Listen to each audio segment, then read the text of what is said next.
I mean, I start off with a quite a specific plan for what I want to do, and then I sort of within that plan of that scene, then I like the actors to say things in their own words.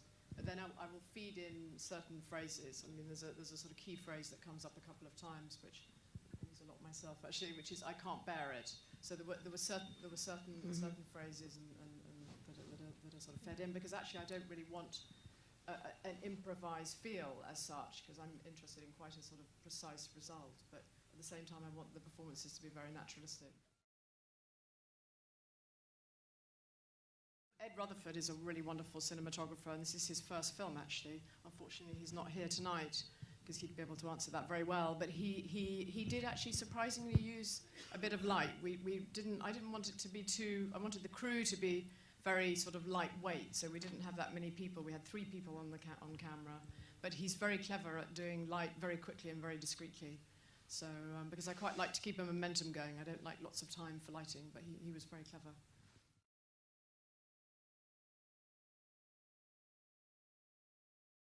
Yes, I think there's something I like about characters being away from home and being in a place that they're just visiting or that they're just temporarily in. And I think tensions come up in those situations when people are away from home.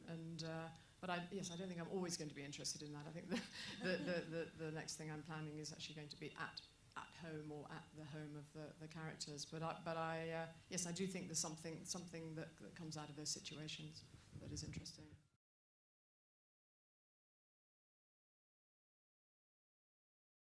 I don't know if anyone's, how many people in here have seen Unrelated, but I play in Unrelated a very sort of confident, possibly emptily confident, arrogant, flirtatious, devil-may-care kind of late teenager who's sort of very aware of his sexuality. He's very aware of what he's got, and knowingly or unknowingly, consciously, he sort of reels in an older woman into a romance, which then he doesn't deliver on.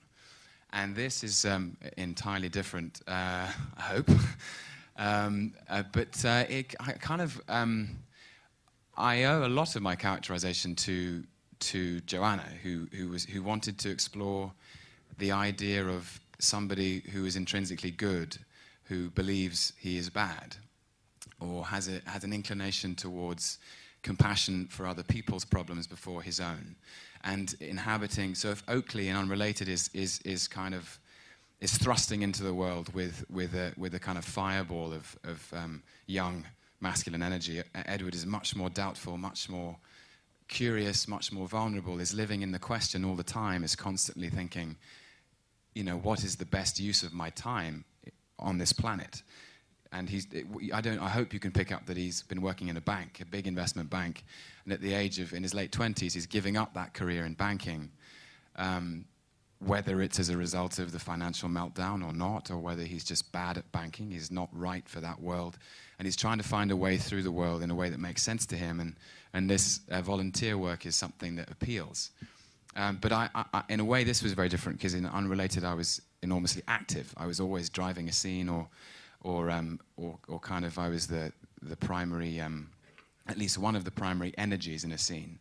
And in this one, Joanna encouraged me to be very, very passive, so that in a way, Kate and Christopher, Kate Fahey, Christopher Baker, Amy Lloyd, and Lydia Leonard are the stars that are orbiting around me, and my instincts had to be told to shut up and sit still most of the time.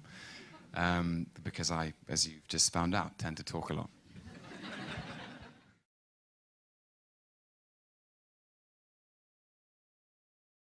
It's something I like for the moment. I may change and start moving the camera around, but there's something I like about containing everything in a frame and then letting the sort of energy and the movement happen within it.